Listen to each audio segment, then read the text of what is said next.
نحمده ونصلي على رسوله الكريم أما بعد হাজিরানি মজলিস বিরাদরানি ইসলাম আমার ছোটো বড় মা বোন হল আমার সব ভাই বান্ধব আত্মীয় স্বজন আমাদের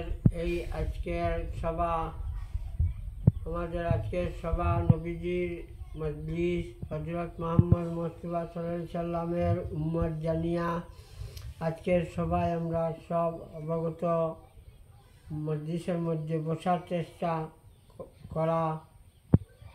করতেছি। আর আমরা এই কোরআনের মজলিস হযরত মুহাম্মদ সাল্লাল্লাহু আলাইহি সাল্লামের মজলিস আমরা জানি না এই মজলিসের মধ্যে এত মর্যাদা এত ফায়দা আমরা তো আর জানি না।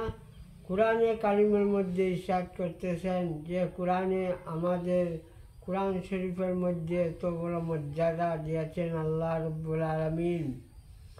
ওয়ায়ানহাউনা আনিল মুনকার লাআল্লাকুম তাযাক্কারুন। আল্লাহ রাব্বুল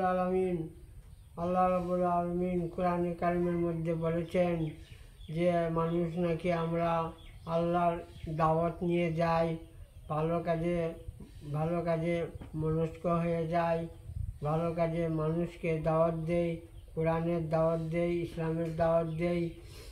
আর ইসলামকে হাতে তুলে ধরে অন্তর দিয়ে আর কলিমার কালামে আমরা এই কলিমা কালাম নিয়ে আমরা ঘরে ঘরে কলিমা কালামের দাওয়াত দিতে নবীজি সাল্লাল্লাহু আলাইহি সাল্লাম তাইফের দেশে ঘরে ঘরে দাওয়াত দিয়েছেন। তার আমল করিয়া আমরা সেই দাওয়াত দিতেছি হযরত মুহাম্মদ সাল্লাল্লাহু আলাইহি সাল্লামের দাওয়াত। এই যে কোরআনি দাওয়াত, দ্বীনের দাওয়াত, ইসলামের দাওয়াত, এই দাওয়াত দিয়ে আমরা ইমানি মানুষ হইতে পারি। কিন্তু দাওয়াত যদি আমরা দেই নাই আর আমরা দাওয়াতের খবর রাখি না, তবে আমরা মুমিন হইতে পারতাম না।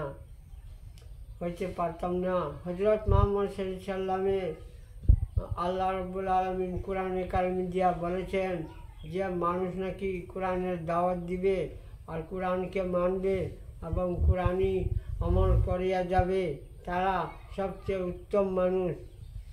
আর যারা নাকি নবীর দাওয়াত কবুল করবে আর দাওয়াতকে দিয়ে যাবে, তারাও উত্তম মানুষ।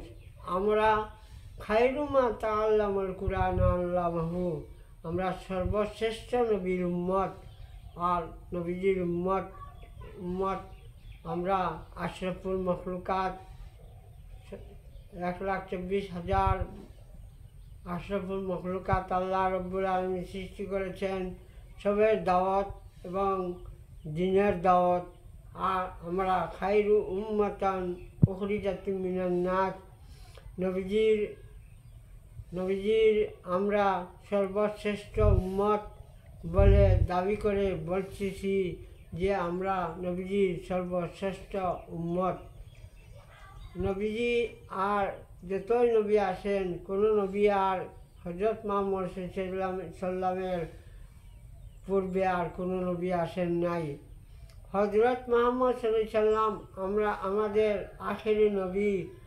আর ওই নবীর উম্মত আমরা যে নবী হযরত মুহাম্মদ সাল্লাল্লাহু আলাইহি সাল্লামের দাওয়াত নিয়ে ঘরে ঘরে পৌঁছাইয়া দেয়, হেদায়েতের রাস্তা মাঙ্গিয়ে যায়, ইহদিনাস সিরাতাল মুস্তাকিম, এইটা আমরা সহজ পথ খুঁজে যাই। আর খায়রু উম্মাতিন উখরিজাত মিনান নাস, নবীজির সর্বশ্রেষ্ঠ উম্মত, আমরা প্রকৃত উম্মত হয়ে সোজা পথের মধ্যে আমরা রাসূলুল্লাহ সাল্লাল্লাহু আলাইহি সাল্লামের রাস্তায় প্রতিজ্ঞা করে ইরাদা করে আর নবীজির রাস্তায় হেদায়েতের পথে চলতে যাইতেছি।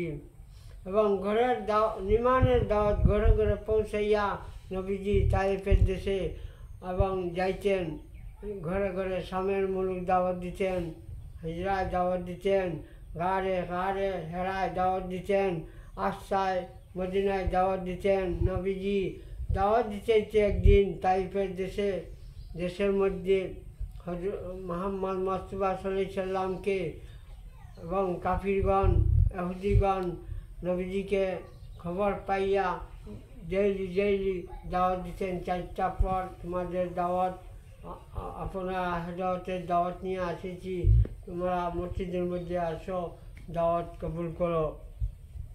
নবীজি করতেন দাওয়াত করতে করতে একদিন নবীজিকে ইহুদি এবং নাসারা বললেন, আজকে তুমি যদি শিখ মোহাম্মদ হয়ে থাকো তো